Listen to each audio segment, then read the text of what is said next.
Good evening, everyone. Thanks for joining me again. Appreciate you checking out this video.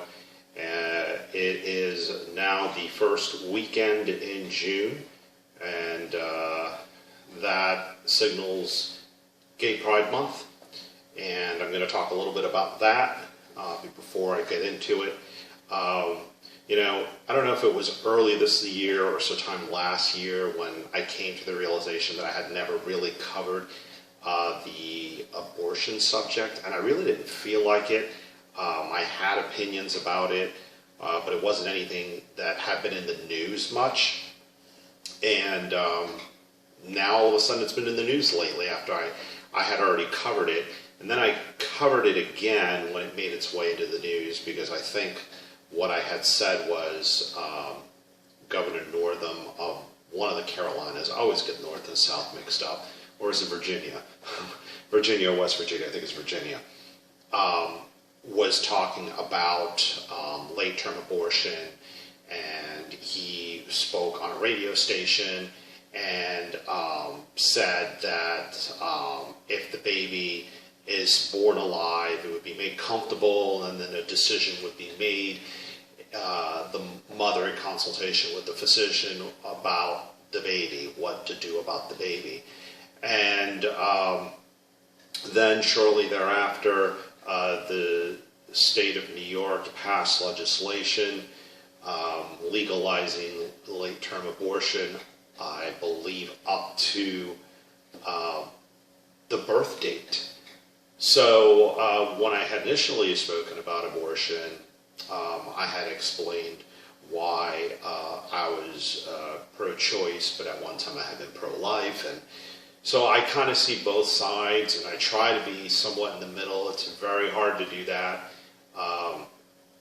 But when this New York legislation was passed and the governor was talking about what he was talking about, I had a feeling that some of us were going a little too far.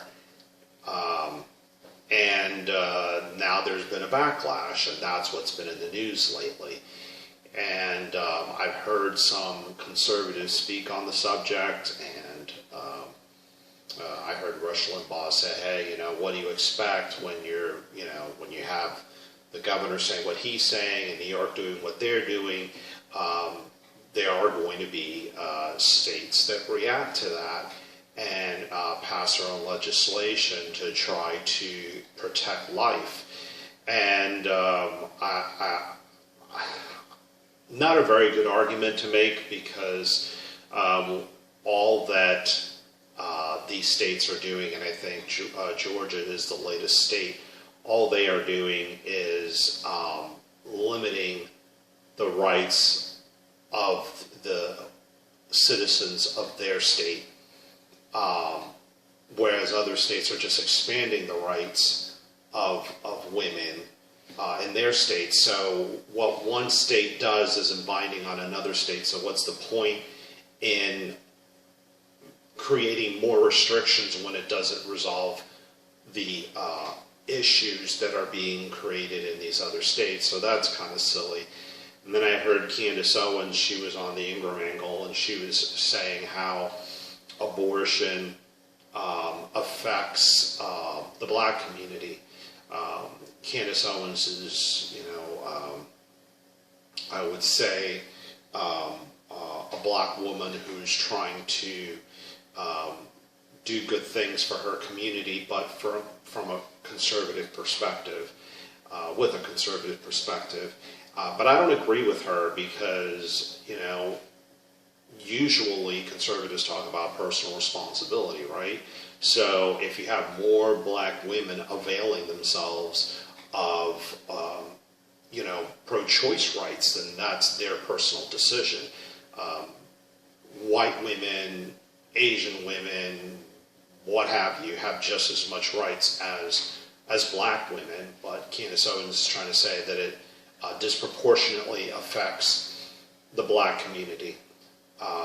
So I don't agree with any of that. I think we really need to go back to the way things were, but abortion's been coming up a lot lately now, all of a sudden, going back to the swearing in of Brett Kavanaugh as our new Justice of the Supreme Court.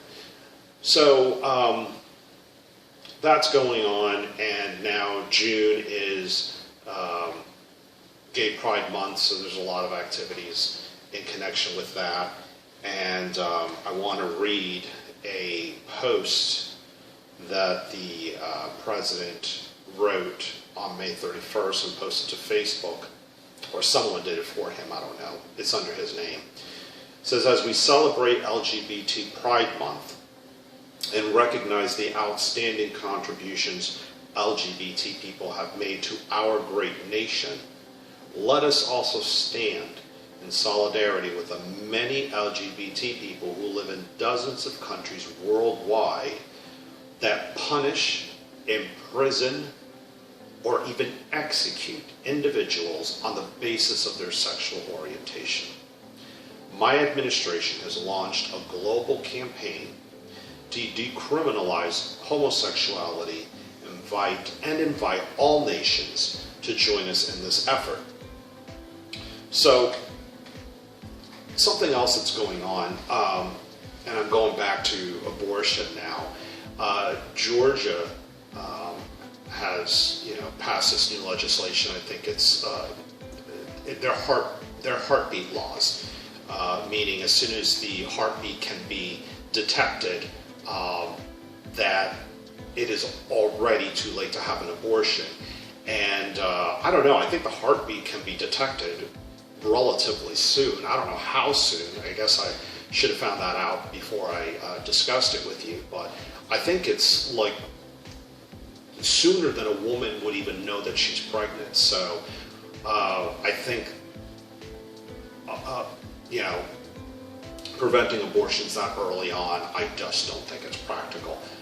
But anyway, Georgia provides a lot of tax incentives for filmmakers to come and make movies in their state. Well, in reaction, because Hollywood is so left, a lot of people, well, I don't know if a lot of people, but some people are saying that they don't want to, act in any films if the filming is done in Georgia, and someone is reacting to that now. I don't know if it's an official involved with Disney or Netflix or both, but they are now planning on filming in another country, and I'm not sure which. I think I know. I'll have to get back to you on that. But that country is a country that my understanding is abortion is completely illegal. So here they are trying to punish Georgia for what they're doing, and they're taking their business out of the country, giving business to some foreign country that does the same thing or worse than what Georgia's trying to do. So it doesn't make a lot of sense. And the same thing can be said about gay rights. There's been a lot of progress made here in this country, and yet there are people that are telling gay people or transgender people that, that there's a long way to go. And I think that we've gotten most of the rights that we have wanted. But, I think that there is, some people that want to constantly be agitating and creating drama where drama doesn't need to exist. But really, I think that some of this, so much of what we have now is what we should be fighting for others in other countries that are persecuted. My people are from Cuba, and, homosexuals will be thrown in prison, and yet you got people, I know gay people that want to travel over to the island, and they don't see a lot of this because they're in a little touristy areas in a little bubble. But anyway, Gay Pride's been celebrated as long as I can remember. I remember in the 90s was when I first, early 90s, when I believe early 90s, when I first, attended a pride parade. I didn't walk in the parade, but I was there. And I remember early on, I wanted to do a lot of gay things. Not so much anymore, because really now I believe that, being gay is akin to being straight. It's really not something, straight people don't talk about their heterosexuality, so I don't think gay people really need to be harping on their homosexuality. It's just a part of life. I don't want to make such a big issue of it. So I don't see the need to be seen and go to these places. And at the same time, I don't think anyone should be ashamed or deny who they are. There is a balance that can be reached, and I think we, gay people just need to live in public and be contributing members of society, and be good examples, and they'll earn the respect and privileges and equality that they so desire that way. But one thing that I really liked to do was I used to love to travel to Orlando for gay days. Now, I used to live in South Florida, and I believe I did it for 14 years straight. I would come up to Orlando to go to the theme park, Magic Kingdom, in Walt Disney World for Gay Day, the first Saturday of every June. And now I've lived in Orlando for over a decade, a dozen years now, and I've never gone again. And I know there's pool parties and other events that are going on. The pool parties I've tried to participate in, I just don't see the point in standing around so that people can see my body and standing around so that I can see their body. I could go anywhere and do that for free and save myself the $25 to $50 cover charge or whatever it is that they charge to get into these hotels and hang out poolside. So it doesn't really interest me to do that. But it was a lot of fun. I would come up here in groups of, anywhere from, roughly a dozen people or so. We'd get 2 or 3 rooms and cram in there. We'd stay in some Fleabag hotel and spend the day at a park, and it was a lot of fun. And I'd like to talk to you about theme parks more, but running low on time, I wanted to wrap things up. I wanted to spend a little bit more time thanking you for watching and listening and agreeing when you did. This is my planned final recording of the year and perhaps forever. I said mostly everything, pretty much everything I've ever wanted to say. When I first did this back in March of 2017, that year I recorded, I believe, for one season, 13 videos. Came back the following year and did 26 videos. And then it was my goal this week to do 39 consecutive videos. And I'm happy to announce I've met that goal today. I believe this is my 39th video. And so I'm done. I don't know what the future will bring. I've had some ideas on how to make these videos a little bit more exciting, a little bit more interesting, a little bit more entertaining to watch, but it's not entertaining to put together. Just this much that I do is quite tedious.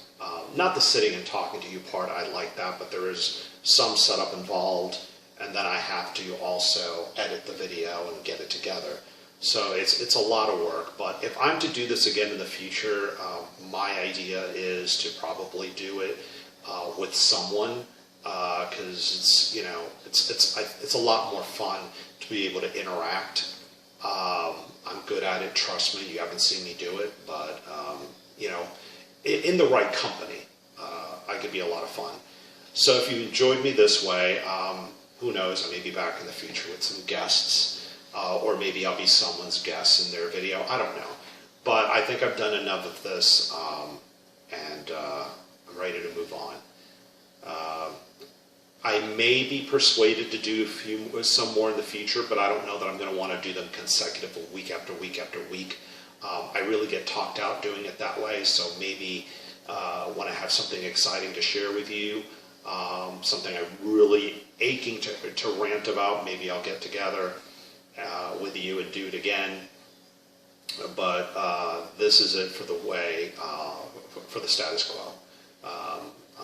It's been fun, and but really want to free up the time that I've been spending on this to do other things. But again, thank you so much, and I'm trying to get that last thought out. If you like the videos, go ahead and tell your friends, share the link with them if you're watching wherever you're watching on YouTube or Facebook or wherever this video ends up on.